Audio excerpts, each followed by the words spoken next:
Hi again, Risa here, back with another episode of Ask Risa. This is my weekly video series where I discuss some common wedding planning questions and concerns that you might be having. There are a bunch of other videos in this series. You can find them all in a playlist on my YouTube channel, which is under Risa James Events. This week, I am talking about wedding dress shopping. This is a shopping experience unlike any other you ever had or ever will have the rest of your life. Shopping for a wedding gown can be stressful and it can be difficult, but it can also be fun. And it just takes a little bit of prior planning to make sure everything goes smoothly. So this week I'm giving you my top 10 tips for wedding dress shopping. Tip number 1 is start early. It can take a very long time to get a wedding dress. There are basically 3 avenues to buying a wedding dress. You can go the couture route, which means the dress is custom made for you. You are measured, every inch of you is measured, and every piece of that dress is custom measured and cut to fit you. The dress will fit you like a glove because it's made specifically for you.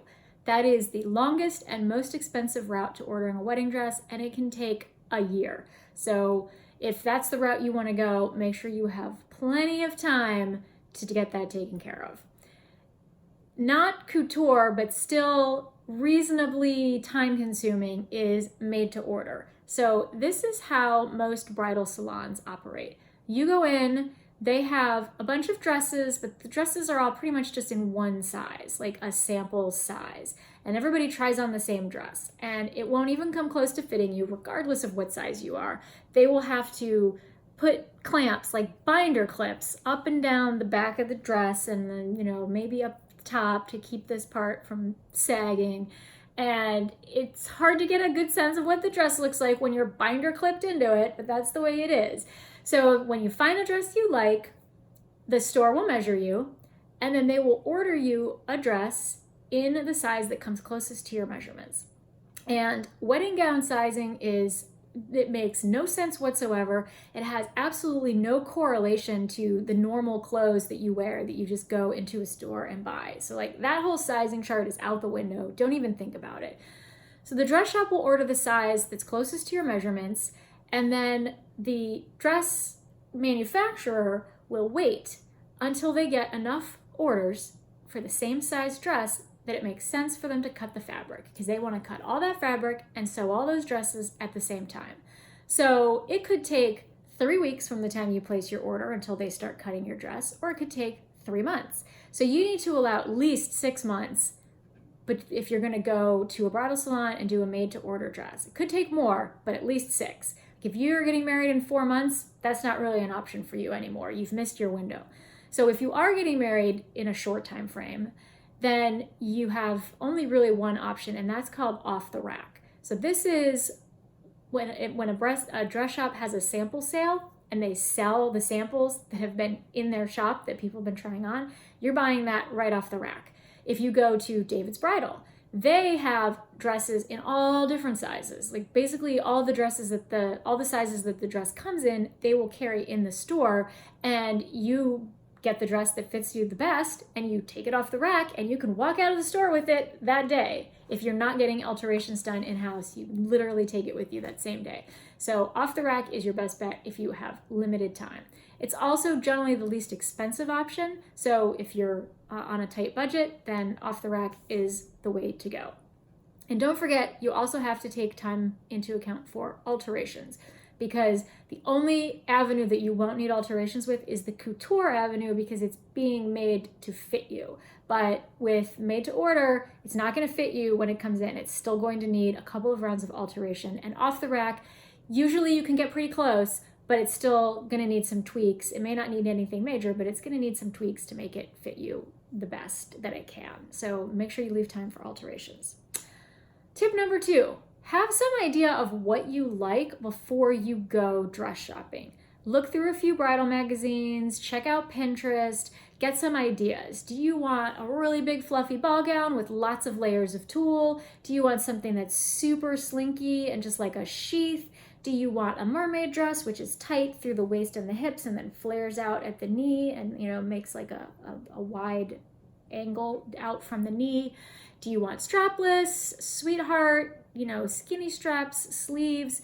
these are all things that you can only determine by looking at pictures of dresses. But don't forget, there are models wearing those dresses, not real people, so they're not gonna look quite the same on a real person as they look on the model. But it's helpful to at least have some idea of what you're looking for when you go into a dress shop.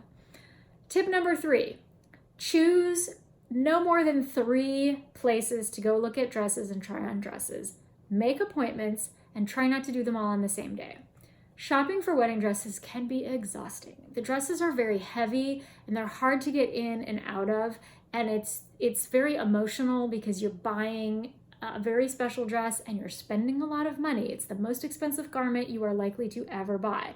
So it's just it can be a hard experience. So you don't want to schedule all your appointments on the same day because you'll just be cranky and worn out by the end of it. And you also don't want to go to more than 3 shops because you'll just be overwhelmed. There are so many options out there, and if you don't limit your options, you'll never be able to make a decision. So 3 salons, different days, that's my recommendation.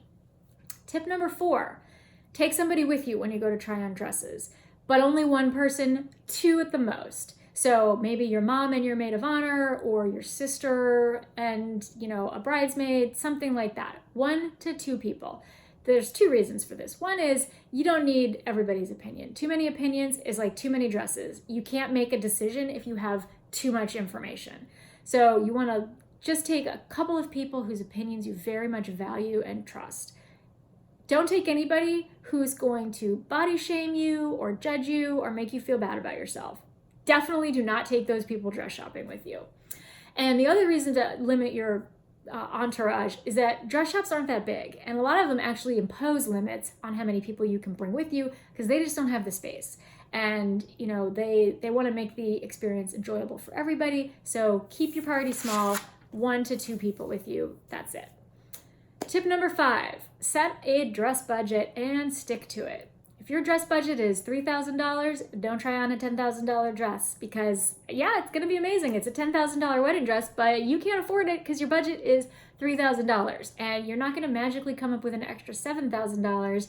And even if you decided you wanted to take that money from another line item in your wedding budget, $7,000 is a lot of money. So stick to your budget. Trust me, it will work out much better that way.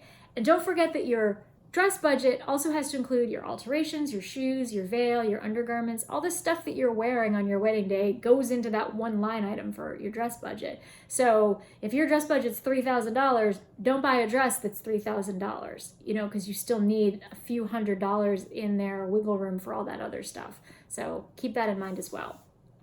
Tip number 6, wear appropriate undergarments and shoes. So you don't have to have your actual wedding shoes with you, but whatever height of heel you plan to wear on your wedding day or think you're going to wear, take a shoe with a similar height, whether it's a stiletto or a kitten heel or a wedge or whatever it is. Take some shoes because the dress is going to hang differently and feel different depending on what kind of shoe you're wearing. Now, granted, the dress is going to be too big anyway, but you can get a better idea of what it's going to look like and feel like if you're wearing the right shoe. Same thing with undergarments. Make sure you're wearing a strapless or preferably a long line bra. A long line bra, if you don't know, it's a strapless bra, but instead of hooking across the middle of your back, it hooks down low at like the small of your back. So the whole of your back is uncovered and there's no ugly bra strap growing across the middle of it, because a lot of wedding dresses are either sheer backed or low cut, and so you can get a better idea of what the dress will look like on your wedding day. Obviously on your wedding day, you're not gonna wear a totally inappropriate bra with this big ugly strap going across the middle. So don't wear that when you try them on. You can get a better idea of what the dress actually looks like. So make sure you wear the appropriate bra and take your shoes with you. Tip number 7, have whoever's with you take photos of you in the dresses, because they will all blend together in your mind after a while and you won't be able to remember one from the other. So if you have photos, that will help you differentiate them. Ask for permission first, because some salons are a little persnickety about photos.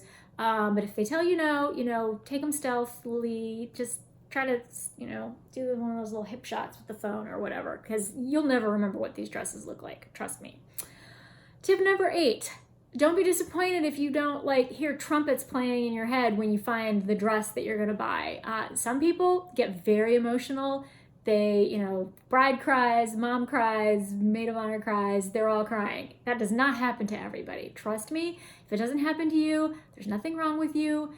Doesn't mean you're not happy to get married, doesn't mean you don't like the dress, just means that's how you do things. So don't expect trumpets and angels flying down from the ceiling when you find your dress. It may not happen that way. Tip number 9, don't let the bridal salon or shop talk you into any extras or unnecessary items. If you don't plan to wear a veil, don't let them talk you into buying a veil. Some dress shops will try to sell you a big underskirt that's like full of tulle layers to like fluff up the skirt a little bit. Maybe that doesn't work with your dress.